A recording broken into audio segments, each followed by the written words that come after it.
Hey everyone, it's Clarity. Guess what? It's time for Clarity's Pro Tips. Today on Clarity's Pro Tips, we're going to take a break from eggs and do a steak because one of my army buddies, Neil Carroll, hey Neil, was complaining he's sick of eggs. So we're doing steak today. Yay. And one of the first things you got to do with steak is make sure you get all your sides done. So that's what we're going to do. First, we're going to put in my potatoes. That's going to be one side. And we're also going to do something with corn on the cob. And I don't know what else we're going to have yet. So there are my potatoes. I actually put them in a little while ago. These are just russet potatoes. I threw them in my cast iron skillet, cut a few holes in them so they're happy, and just popped them in the oven. I know a lot of people like to rub them with oil. I do that sometimes too. I just don't have any canola in the house right now. But if you want to, go ahead and rub them with oil and they'll have a nice crispy skin when they're done. And the next step in our process is making a cocktail. So normally this would have been a barbecued steak. However, I started setting up the little Smoky Joe in back, only to realize, we have a burn ban in place because it's Saskatchewan, it's windy, the snow's all melted, everything's dry, and it hasn't started raining yet. So instead of being the jackasses that burnt down the town, we decided to cook indoors. And even if we weren't cooking indoors, we'd still be having a cocktail, and today it's going to be a mango colada. So this is what I'm using. I'm using some frozen mango from our local superstore. That's mango juice. Apple juice will work just fine, or orange juice, whatever you have on hand. This is kind of a specialty item I recently came across. This is condensed sweetened coconut milk, which is awesome for your colada type beverages. I have a little bit of rum, I have my handy dandy blender, and my cup of receiving of the cocktail. Alright, let's go. Okay, I'm going to start out with about a cup of frozen mango. Now, of course, if you have access to fresh mango, of course use fresh mango. But one of the joys of using frozen mango, and put a little bit extra in there, is that since it's frozen, you don't have to put any ice in your cocktail. So there's our frozen mango. Next, we're going to put our rum. This just happens to be some rum that a friend who is visiting left behind. Thank you, Boat Heidi. And look, it even has an anchor on it, so I know it's from Boat Heidi. Haha. So I'm going to go ahead and, let's see, there's not much in there. I think I'm just going to pour all of it in there. So stand by just 1 second.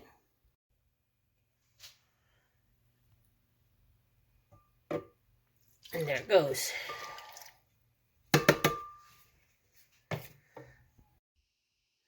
Next, I'm going to put a nice healthy spoonful of this stuff, the sweetened condensed coconut milk. There's my spoonful, and I'm going to go ahead and plop that bad boy in there. Oh yeah, it's happy.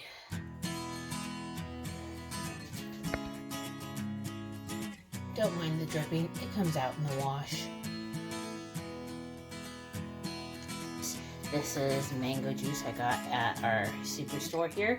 If you don't have mango juice, no big deal. Just use apple juice, orange juice, any juice you have. Alright, here we go.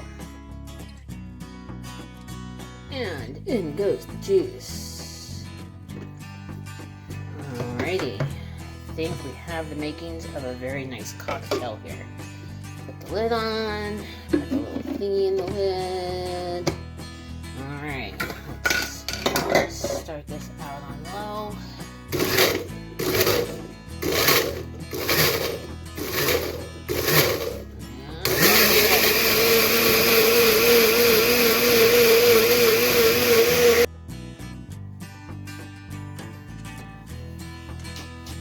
And if you like mango coladas, getting caught in the rain, yeah. It's Sunday. It's actually after 5. I have no guilt here.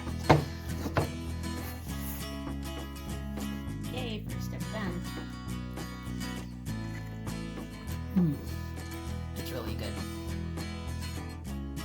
So the next step is going to be to figure out what to do with that corn. Yes, ladies and gentlemen, there he is, my husband. What do you want to do with the corn?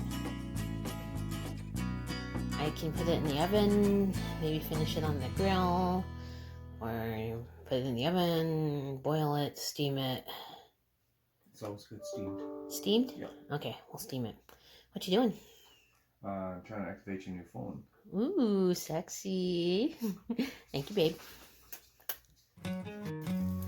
Okay, let's make a steamer. I have my Dutch oven here on the stove. I have the heat on relatively high, and I'm gonna put my handy dandy bamboo steamer. It's 1995, but wait, there's more on top of that to make us a steamer. So the corn's just gonna go in there. That's going to go on top, and it's going to steam. I'm going to set this to the side, though, until we actually have steam so it doesn't burn. So we're not going to watch that pot boil because we've already talked about that. Just let that set for a few minutes. Okay, new game. Every time you got to wait for something in the kitchen, you got to drink.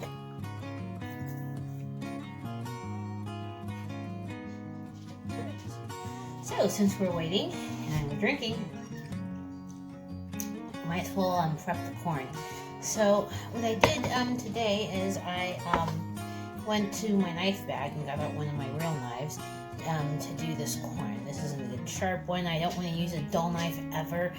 Most of my kitchen knives here in the house aren't that dull, but some of them just aren't up to the task I need them for. This one is. So what I'm going to do to the corn, I'm going to leave the husk on as much as possible, but this is a little bit long to put into the steamer. So I'm going to cut off the stem. There we are. And I'm going to cut off the tassel. Sorry, I'm 12. Okay, there we are. And that looks like it's big enough to go in the steamer now, or small enough rather. So that looks like it's going to work now. I'm going to set that aside. But wait, what do we have here? Skills you never knew I had.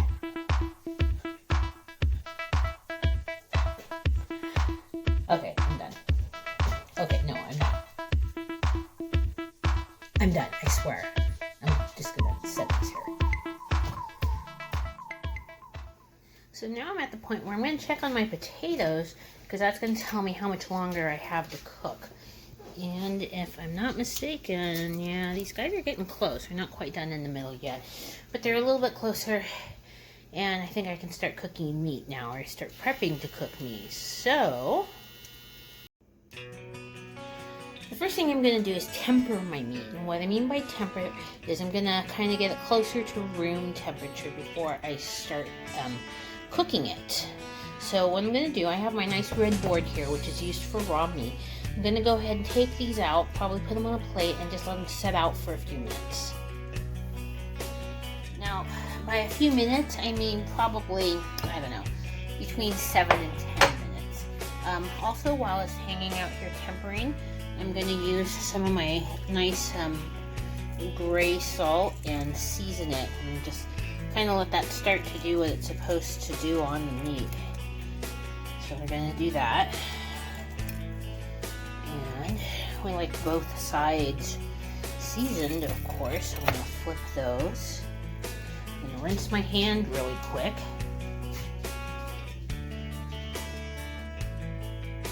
I rinsed my hand really quick, and now I'm just going to throw a little bit more salt on there.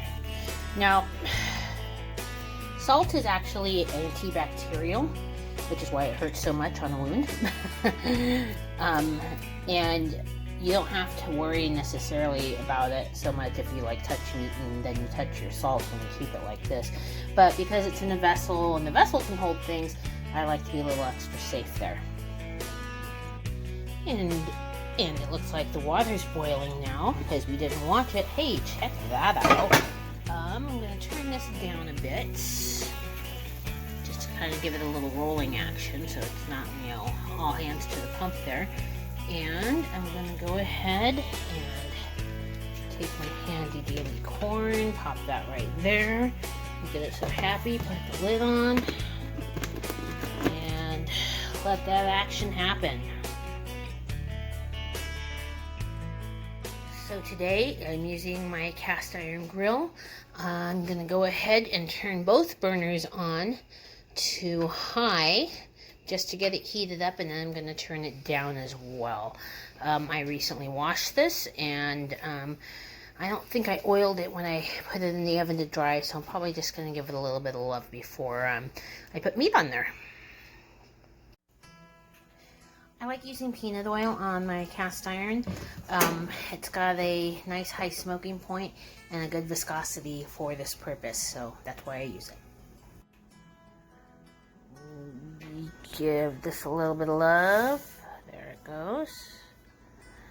Alright. And normally I would do this with either a silicone brush or a pastry brush or even a piece of old newspaper, so I don't like using paper towels very much in the kitchen. However, I used all the newspapers getting ready to start the fire that I didn't start, so I don't have any of those. And my silicone brush has taken a little walk recently. It'll turn up sooner or later, so I am in fact using a paper towel. But in all honesty, when you season your cast iron and you're doing this part, I like to use old newspaper. I also use old newspaper in most situations where I would use a paper towel. So to drain things, or anytime you have a really weird mess you want to clean up that you don't want to use on a nice towel, I'll just grab a piece of old newspaper and use that in place of a paper towel if I can. I'm trying to wean this off of paper towels. End of story. So my griddle is smoking a little because I put the oil on there, but that also means it's hot. And it's time to put the steaks on. But before I put the steaks on, I'm going to go ahead and add just a little bit more seasoning. They're already salted. You see the salt is on there. I'm going to go ahead and add a little bit of pepper on there. And maybe some Montreal seasoning, which is kind of the steak seasoning we have in Canada. So I'm going to do that real quick. Can't do it. I have to do it with two hands, so you won't see it. But trust me, it's being done. And remember, you want to season both sides. Okay, those guys have both salt and pepper. I'm going to forego the Montreal seasoning today. We're just going to go old school, salt, pepper. Okay, so now I am going to put these on our nice hot griddle. You see it's smoking a little there. And one. Ooh, there we go. Okay, so we're going to let them sit for a few minutes and get happy. So I touched raw meat and I washed my hands, and now I'm going to take a look at our corn. It's getting there. I think it's getting happy. We're going to put the lid back on that. Take a look at the steaks. They're doing their thing. I'm going to let these sit here for, I don't know, maybe almost 6 minutes before I touch them again. So, when in doubt, you have to wait, therefore drink. So there's a lot of debate out there about to sear or not to sear. I do sear, but not in the traditional way, I don't think. What I do is I put it on, I try and flip it only once, and then I take it off, and if it needs a little bit more time, I'll throw it in the oven. And that's kind of what I'm doing right now. They're getting brown, they're getting lines, which is nice. And okay, let's give you a look and see what's happening. So you can see there, it's browning on the bottom. On top, it's doing the thing. What I'm looking for is you're starting to see a little bit. See how the juices are coming into the top there? That's kind of what I'm looking for. I'm looking for a, I don't know how to put it, a critical mass of juices on top of the steak before I flip it. So that's what I'm currently waiting for. There's a little bit of the juices there. There's a little bit of the juices there. We're not quite at critical mass yet. So we're going to let this keep doing what it's doing. So another debate I've been in is how to flip this thing. Most people, most sane people, would just use tongs, right? But I worked for a chef who kind of convinced me-ish that when you use tongs, you're squeezing the meat, greasing the meat, not being nice to the meat, not respecting the meat, and therefore we used to flip everything on the grill by hand. So I do tend to do that when I'm doing steaks still, not necessarily like on a barbecue or anything, but in this situation where I'm on a sizzle plate on my stove, I think it's pretty okay to flip it by hand. What I'm going to do is this part here is still pretty cold, and so I can take it, right, and maybe get a good piece of it. Let's see if I can still do this. I don't know, I haven't done this in all day. Ooh, that's hot. Maybe I won't flip it by hand. Okay. Alright, I give in. I give. Too hot. I'm going to grab the tongs. I fail. I'm a bad cook. Okay, so if we are going to do this with tongs, you're going to want to get as much of the meat on the tong as possible, and that way you're not squeezing any one part of it too much. Alright, hey, that looks not bad. Pretty nice. Alright, let's do that again. Oh, yeah. That's what I'm talking about. Lovely. Okay, so these have been on for about 6 minutes. I'm going to give them maybe 4 to 6 minutes more. And then I'm going to let them rest. Okay, one more debate. How do you like your steak?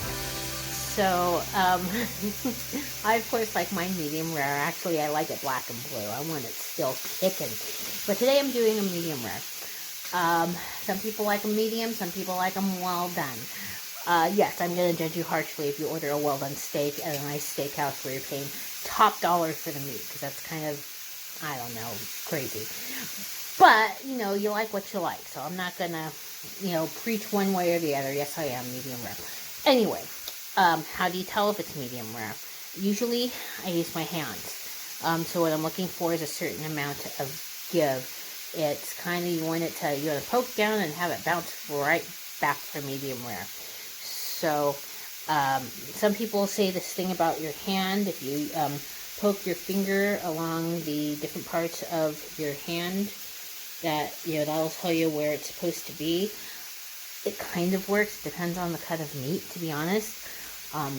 The best way to do this is maybe buy a bunch of cheap steaks, or better yet, go to your local restaurant store, like Smart and Final, or up here we have Real Canadian Warehouse store, and buy a whole sirloin, chop it up into steaks, and just make steak every night for a few weeks until you get it right. Really, the best way to get these things right is to do it over and over and over and over again. That's the best advice I have for that. So anyway, it's been about maybe 3 minutes, and we're getting some of that critical mass juice situation going on right there. I'm going to poke it. Oh, it's actually getting close. Not quite. I left it on the other side too long, I think. I think I'm gonna, let this go maybe 2-3 more minutes, and then it's gonna come off.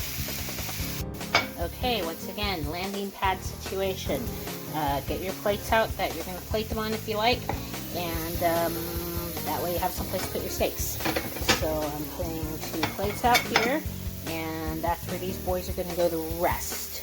Also pretty sure my corn is done, so I'm going to go ahead and turn that bad boy off. We're going to take this off. It's a little hot. Hey, happy corn. There's the corn. And once I get these steaks off the grill, what I'm probably going to do is peel these bad boys and put them on the grill as well, so they get a little bit of blackening on them before we make them super happy. And the oven has cooled down enough now. I'm going to grab our pan with the potatoes, put those back in so they at least stay warm. And now that the corn is off, I put my cast iron over here. This is a nice ceramic tile I have here, so I can put hot things directly on it, which is nice. What I did was I took one of my Pyrex pans and I threw some butter in there to melt. I have it on kind of a lowish heat. And we're gonna let that melt because that's what I'm gonna roll the corn around in. I believe we have critical mass of juices. That's what I want to see. Also, I'm gonna touch, and these are actually pretty darn close to done. I think I'm gonna go ahead and take them off and let them rest. You definitely always want to rest your meat. I can't tell you what it does exactly. I just know that unrested meat is not good. It'll get dry. You want to let it rest. Let the juices and the blood and everything redistribute itself throughout the meat while it's resting. I like to give mine a good between 4 and 6 minutes of a rest. But guess what? During that resting time, we have time now to deal with our corn. So first, I'm got a nice hot action going on here. I'm gonna go ahead and put each of those on there and just kind of let them get marked up. What does this do? In my mind, I have no scientific evidence, but in my mind, when you kind of give it some extra color, it helps bring the sugars out more in the corn and caramelizes them, and makes it tastier. As you can hear over here, I've got some butter being very, very happy. I'm going to go ahead and turn this off and let the residual heat continue melting the butter.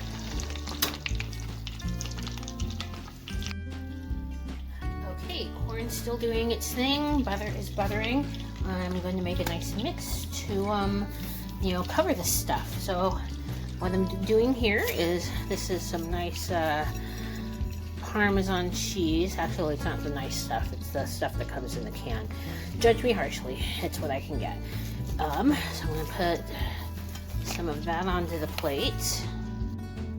I don't really think I need to add salt here necessarily because there's a lot of salt in the Parmesan, but I am going to go ahead and add some black pepper to this.